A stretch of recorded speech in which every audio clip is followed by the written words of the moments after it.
Hi, everyone. Megan here from Romance by the Book with the lovely Marielle. Hello. And our special guest this week is Angelina Lopez. Hi, Thank you for everybody. being here. Yeah, thanks for having me. We're so excited to have you here. Of course, your books have been doing very well lately, and lots of fun stuff coming in that world, we hope. Mhm. But today, we are here to talk about our May book of the month, which was Bride by Ali Hazelwood. And And we yeah, did ask, I was going to say, we asked Angelina specifically to come hang out with us because I think I had seen you speaking with Andy Christopher on her like drunk romance history way back Yeah. in pandemic times yeah. on an Instagram live. And I thought she definitely grew up on like all the old school romance. Like in Um, my veins, like just Yeah. feed it right to me. Yeah, and so to have, like, someone who clearly loves, like, a bonkers premise and, Yeah. and a story that kind of pulls out all the stops, but who also is a writer, I thought it would be fun to kind of get your take on this book. Yeah, no, yeah. It was a really fun ride. There is an interesting reflection of paranormal, but written in today's world for today's audience. And it did some really interesting things. Yeah, I look forward to talking about it with you. Thanks. So, is paranormal like a preferred genre for you? Is that something you read a lot of or just here and there? I read the entire Kresley Cole catalog up to a certain point. I think I finally opted out. They got really morally dubious after a while, and trust me, I like morally dubious, but even I was like, wow, there's a lot of gore in this book. Yeah. But I loved what she was doing. Um, Her books were so relationship. I mean, at the end of the day, with all of the bonkers, they were so relationship based. They were so about the complications of two people getting together and how that plays out even in this incredible world. And you really felt those the angst of that falling in love, and a lot of humor and a lot of like really pushing the boundaries of kind of the unlikable heroine. Anyone who knows what I write knows I really like the heroine who is just take no prisoners, really puts herself front and center in her world, does not shy away from that. And a lot of times, my heroines are putting themselves front and center to make the people to make sure that their world is well taken care of. But they know that if they don't give themselves the best, they can't give anyone else the best.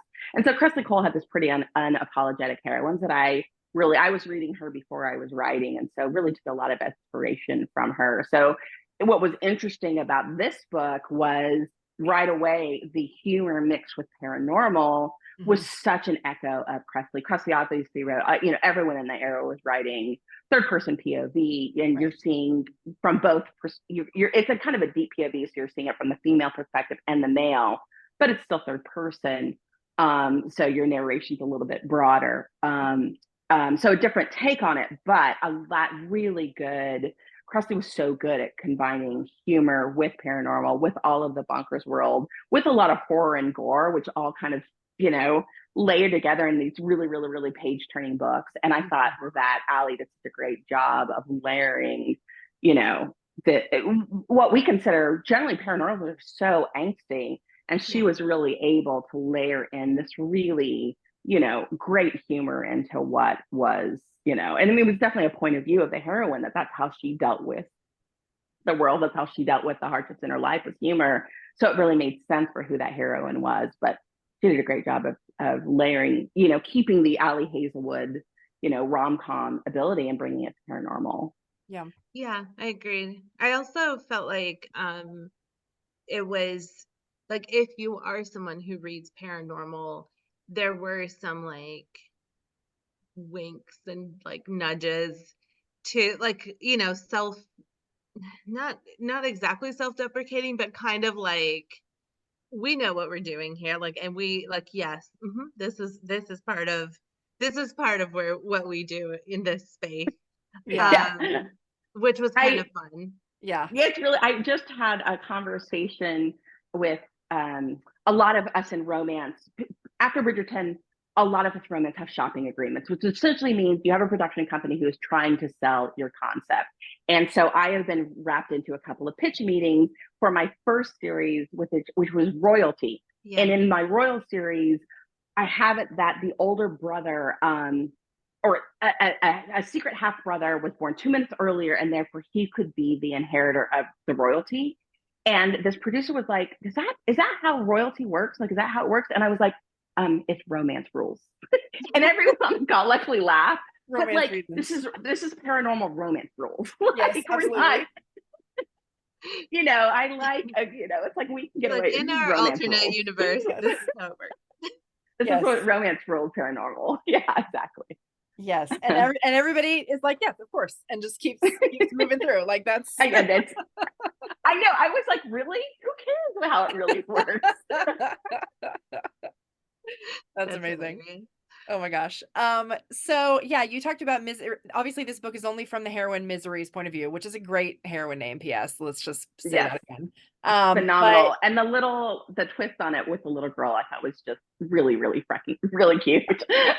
It's funny too, because that's another thing that really worked for me in this book. I don't always love kids in a book, but I thought she was really funny and well-placed scenes with her and drew Misery into that world in a way that like I don't think anything else could have. So I thought that was I interesting. mean, I think that for a heroine too, who like has made it a bit her mission to like not put down roots and not care about, like even when she cares about people, she's like, I don't really care about people. I only care about this one person. Just one. Yeah. Having a kid that would just like pop up out of nowhere through locked doors. It didn't matter. She was gonna like crawl in and be like, let's play. It was such a device to call the people she loved names. It was the fucking cat.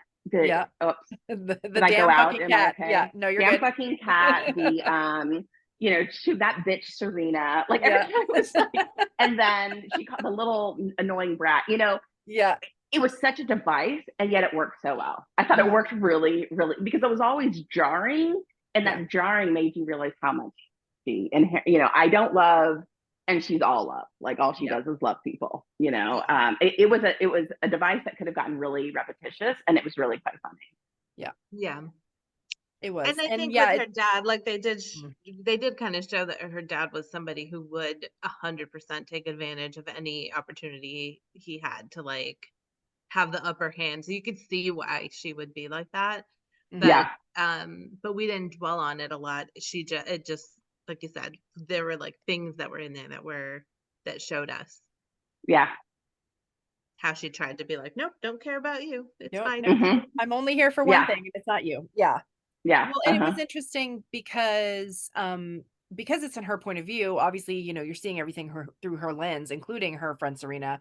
But you see the fight that they had, and where Serena is like, says that Misery is aimless and she doesn't, care about anybody or anything. And like, what is she going to do if something happens to Serena? Like, she needs to care about one other thing that's not her. And it was hard because you saw, a viewpoint of them growing up together and how like nobody cared about them. Not really. You know what I mean? They took care of them, but they didn't really care about them. And her dad clearly didn't care about her. He sent her into this situation to begin with. And so you can see how developmentally, like that was the only person that she had to cling to her entire life. And it seemed in a lot of places in the book, it seemed like she cared more about Serena than she even did about herself, because she's putting herself in these like dangerous situations trying to, find her. And I thought that was really interesting too. It was a really clear, if you're trying to show this heroine, it was an interesting way to go about fated names. So you have a heroine who has never been loved, therefore rejects any sense of love, doesn't expect it, and has no intentionality of it for herself, never finds love. You have the mate who all he is consumed by her from the second he smells her. Mm-hmm. The duality of that is like a perfect setup. The inability to see love. The one thing I would say is a little bit more of the journey where there was, I would have liked to see a little bit more journey where there was a little bit more self discovery for herself beyond validity of love, validity, and anyone who's read me just knows that's kind of my deal. Like I want my heroine to have a mission of her own outside of that. That is the only thing. But the setup of I am consumed by you from the second I smell you to I don't recognize love, I don't know love, I don't think I'm even I've never known it. It's not even, she doesn't even think about being worthy. It's just not something I'm ever gonna have. Not a thing in her Perfect life. setup. Yeah. It's the perfect yin and yang of like, how does this go together? Yeah. The thing that for me was a very interesting choice too, on Ali Hazelwood's part, was that then we had this like duality, right? Or like a butting of heads as far as like the way that they approach life and themselves and other people. But then we only got her point of view. So normally in a book like this, we would see his struggle with his feelings, or like the way that he's trying to pining, trying his best to like deal with the fact that like he has a fated mate, but she doesn't even like she can't love him. But in this case we don't. We get these snippets at the very like it's like chapter headings almost, but we only see her. And like if you are someone who has read paranormal before, there's things that you can flag in the text where you're like, bam, he doesn't think you he smell sniffs bad. her and he says, how could you smell like this? Yeah. And she's like, oh, like, what do I smell like? And I need another bath? What's going on? But you, if you're eggs, I think she said, do I smell like eggs? Yeah. I think that's at one point. Which was hilarious. And to me, like, if I've read a bunch of paranormal, so I was like, that's not what's happening. I don't think that means what you think it means. Yeah. It's funny because I thought that was really clever, having the single POV in this scenario, because as the reader, like you said, if you know romance and you know paranormal romance, then you caught on to things, that she was going to miss for a million years because she has no context for it, and right away. So even though you weren't getting his POV, you still knew like what was going on long before the heroine did, which I thought was fun. And I don't think that's something that happens a lot. Like, I don't feel like you know more than the person whose POV you're in, kind of. So, yeah. Which really speaks to this being a new format for paranormal. It really was a new style of doing this. And it would be really interesting to know from, the people watching, your readers, or that people engage with you guys, like, was this something they missed? Or was this that, because there's an element, it's like, we would usually get hers and we would get his, and his is all the pining a lot, his is the pining, his is all that yearning. But instead, this was us, the reader, and the author, and the heroine is left out of knowing all this stuff. Was there something enjoyable about being on it in a way that the heroine wasn't? Seeing it reflected, like, it's a new format. It's a new format. Did people miss the pining, or were people like, no, I loved being in on it, and they weren't? That'd be really. I'm curious too if people who came to this book from like Ali Hazelwood's rom-coms and maybe had not read paranormal, if they had the same experience, or what their experience was like. Because like I said, I've read enough paranormal that I was like flagging things that she was not flagging. But I wonder, even him just walking into a room and reacting a certain way, you're like, I know what's going on, and she's like, I don't know what's going on. And like, oh, he so weird. I guess I smell that again. Yeah. Like, 2 showers not enough, hun. I'm like, it's never gonna be enough. Well, and he was always so careful how he worded things. Like, she said, oh, I guess the bath didn't help, and he says something like, the situation hasn't improved for me. And it's like, he never said it was bad. He just said it was my situation. There's so much discussion about self-insertion in romance. How much is necessary? How much, and obviously it's personal preference, but how much does an author need to do? How much work does the romance reader, how much does the romance reader want? So this is so if you think about a typical paranormal, third person POV, or even a dual POV, The self-insertion is the hero talk, this hot wolf, this hot vampire, this hot whatever, talking about how much he adores this woman, how much he cannot stand it. He, is holding himself back. The self-insertion was always, that's, he's saying that about me. Like, I'm getting warm fuzzies because I can feel that the self-insertion here is misery, not really understanding it. And yet having all, kind of having these clues and having these different things, it's a different way of doing it. And yeah, it's going to be reader to reader, watch the most satisfying, but it is an interesting way to look at it where, having been a longtime romance reader, the self-insertion, I want to know what's all in the guy's thoughts, because again, those become my warm fuzzies. Her warm fuzzies become my warm fuzzies, know? So it's a really interesting new, I would just say new approach to doing it. Yeah.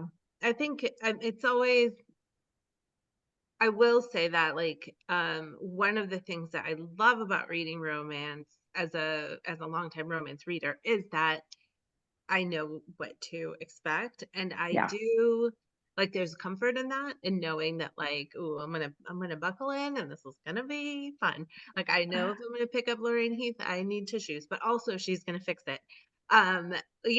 There's things that that make it cozy, even if you know that it's angsty.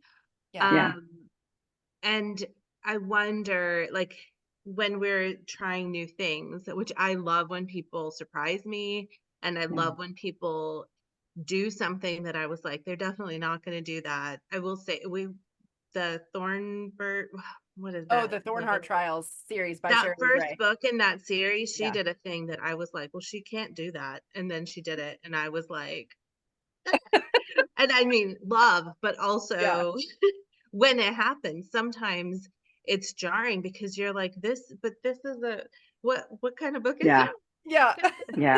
So it's interesting because it's both cool to see somebody doing something different, and also a little bit wait, can we do this? So it's very interesting to me. Yeah. If I can speak to any aspiring authors in the audience, it's that's how you debut. That's how you sell a book. People think, I just read my first romance, or I've never read one, and now I'm going to break all the rules. That's not it. It's not about rule breaking. It's about understanding and knowing to your bones all the conventions so that you can play with them. But the debut it's not following trends. Every now and then you get somebody who gets lucky, but it isn't following trends. It isn't doing what somebody else is doing next to you. It is surprise. It's having a story in the heart of you and sharing that with people. And because it's the story from the heart of you, you can break whatever conventions, or you are doing something that hasn't been done. It feels innate to you and it surprises other people. But that is the debut book. You don't debut by doing what the author on the bestseller list is doing. You don't debut by doing what all of the people in your critique group say to do. You do it by writing that story that does surprise people, but it's hard to do. It's really hard to do. Yeah. Well, I was happy with the surprise, but also, it's interesting to see. And I guess it also made me take a step back and look at it in a way where I was like, what is she doing here, and how is she doing? Because it's also first person instead of being third, means technically that's a way to get you very close into that point of view and get you, you were talking about, that self-referential thing that you can do. And in first person, it's really the best POV to put you right in there. And yet, because this heroine was so removed from her own feelings, it was an interesting contrast too for that, because I'm like, we're in first person, but she doesn't know what is going on. Well, and not only removed from her own feelings, but removed from her own culture, removed from her own world.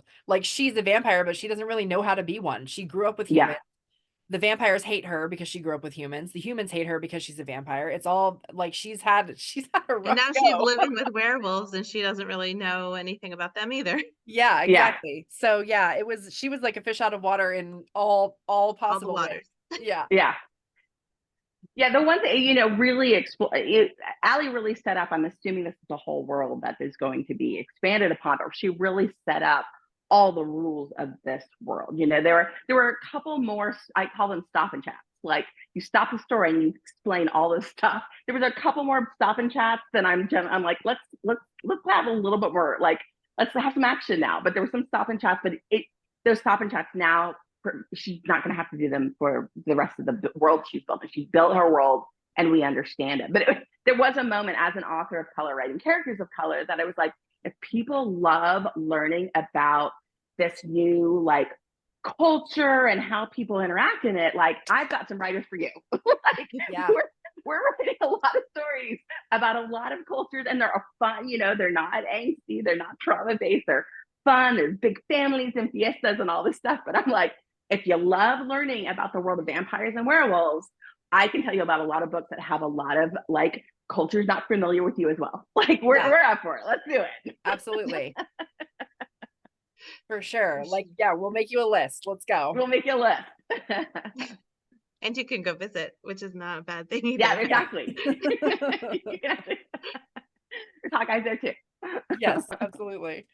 So I guess I'm curious how the sort of, I mean, I guess it's not new at this point. It's been happening for a while, but the whole like first person being a lot more of what you see these days in stories, like is that something that was hard for you to get used to at first as an old school romance reader, or does it not really bother you? It's not my it's not my preference. It's not Right. my preference. It's again kind of liking a little bit of, I like close POV, close third person POV, but I do like a little bit of a broader lens, and I like it from both of them. So it's not my preference. She had such a very specific tone.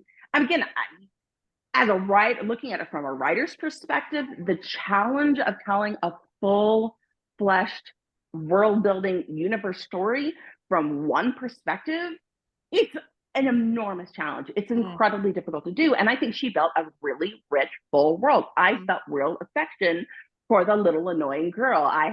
I thought the cat was great. I thought Serena, Yeah. the ability to do that from one person's first person POV is really, really difficult to do. And I think she did a really great job. He was painfully hot, So it's just complete. Yeah. As an old school romance writer, it is 100% not my preference. I don't write in it. In fact, I'm working on something out of romance right now, and it's two principal characters, but I'm writing one from a first person POV and the other from a third person POV. And there is something really exposing about it, even though the first person POV is not me, that there is a rawness and an immediacy to telling a story that way that I am enjoying for the first time. Again, it's outside of romance, so it has different intentions. But no, not my preference. She did a phenomenal job at it. It's That's really hard to interesting world build because in first person. I do remember we had a Vanessa Riley book as a book of the month a couple years ago. Mm-hmm. Duke, the Lady and a Baby, and it was the heroine's point of view was first and the hero's point Yeah, of view was third. And that was the first time I remember reading anything like that, like with two different POVs in the same book. yeah, Um, and it's funny because I'm also a person who doesn't usually even notice POV. Like I can yeah. just go with it like right away. Like neither way bothers me. But in that book, I think it was the first time I was like, wait, what? Something is happening here. What's happening here? Like it was the first time that I really noticed a POV change because that's just not something that I ever focused on, I guess. And Yeah. so yeah, I always think it's super interesting because some people are like, they don't enjoy as much reading one or the other, and like I don't even notice. Yeah. I Yeah. No, it's find interesting. Yeah. I find that I notice if it's not working great for me, which Yeah. is really Oh, terrible. But like I notice I will say that like Kate Claiborne, for example, Mm-hmm. her POV changes depending on the story. And I Yeah. don't seem to ever like care. Like if you asked me if love lettering was in first or third, I don't know. Right. But I do think that I do think that when it works for a story, it really, really works. And when it doesn't, do you know what I mean? Like sometimes Yeah. it's Then like, it like oh, stands I could out. have used a little bit more space, or I could have, and it's a really, I think that unless you really like sat down and paid attention to it, you might not notice that that's a thing Yeah. that's creating a problem, or that's like why you, the reason why you're not like connecting as much with the book. Mm. But I Yeah, it's do, 100, but it goes back to reader preference, because I definitely get reviews that was like, I opened this and I realized it's third POV, so 1 star. Like there's definitely Oh readers who are like, gosh. I do not read the third person POV. And there's readers who are like, I do not read first person POV. yeah. Like there are readers who will not like go along just because they're interested in the content. Yeah. So it's definitely preference. I can't imagine not reading a book just because of the It's POV, but one I thing guess to start it and it's not working for you and then you put it down, but to not That's even when you're like, try. this is why Goodreads is not for me. Yeah, exactly. Look away. you're like, For wait, sure. Look away. you Yeah. didn't see an eye, and therefore that was like, nope. Oh my gosh. That's that's a whole other conversation. Goodreads. Yeah. But yeah, so well, I guess now I kind of want to ask you the question we always ask everyone we talk to, which is what is your favorite subgenre to read?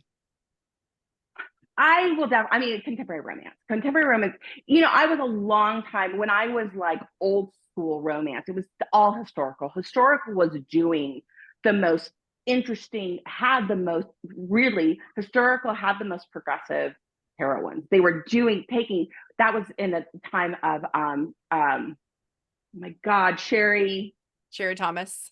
yes, Sherry Thomas, there was Meredith Duncan, there was these women who were just had the most progressive heroines, were taking the biggest risks authorally.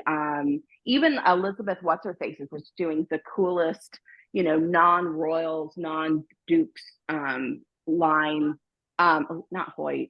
I always confuse her and the other person. Anyway, they were my favorite because they were Essex, taking the biggest Everett, risk in romance. there's And Elizabeth. I don't know. Boyle. So Elizabeth. so it used to be historical. Now it's definitely Yeah. contemporary romance.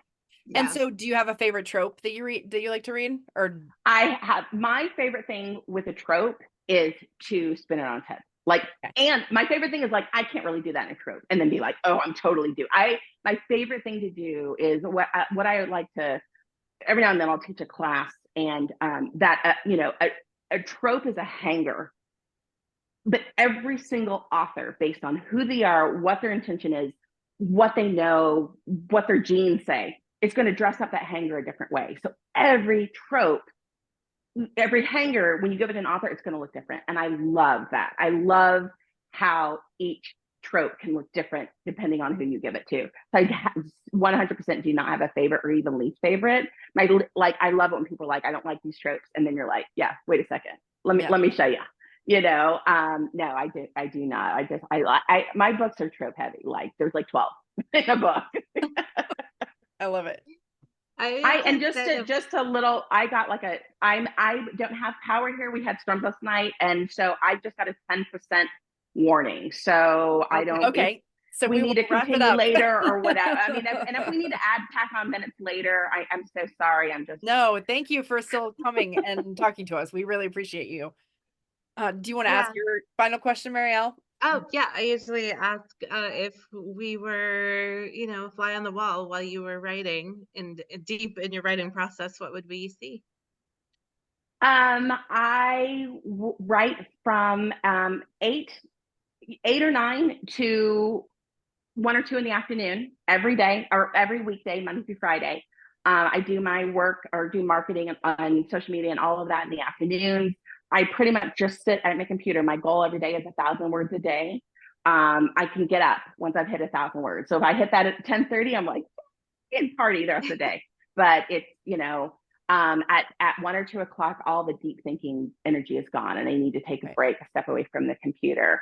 But I'm very disciplined about it. I don't work evenings or weekends because I need the mental break. I need the filling the well with my family and everything else. If I'm on deadline, I can work, I've worked a month straight. There's no doubt about that. Really, and it is, I do not believe in a muse. The muse comes because you called her. You told her this is the time, this is the place, and it's happening. And some of those words are great and sometimes they're horrible, but there's always 1,000 words. If I get something on the page, I have something I can fix the next day. And so it is definitely a discipline. I published 5 books in 5 years, and it's a discipline I had to, and more, a lot of people do more than that. So I tried to publish 5 books in 5 years, but it was a discipline I had to have to be able to, that is my real name on those books. And so it's very important that those books reflect what I want to say in the world. So yes, it's a very boring, No, Oh, we love it. work day. dedication. Well, And your thank you books so are much. great. Yes. Thank you. Thank you so much. If you want to, you can tell everybody where they can find you. Okay, the best place to find me is AngelinaMLopez.com. That is my website. I'm on Instagram. I'm on Threads. I'm kind of on Facebook. I have a newsletter where you can get all of my stuff, and you get a free story if you sign up, and lots of giveaways and all kinds of fun things like that. But AngelinaMLopez.com is the best place to keep up with what I'm got going on. Well, thank you so much for being here. We appreciate you so much, and hopefully we'll talk to you soon. Yeah, thank you both so much. And you guys do such great work for romance. Thank you for all you guys are doing. I know this isn't like a paid or anything. And so all of us authors just adore you guys for doing such a great job of spreading the word about our efforts. So thank you so much. Thanks. We love you. Love you too. Love you too. Bye, everybody. See you in June. Bye.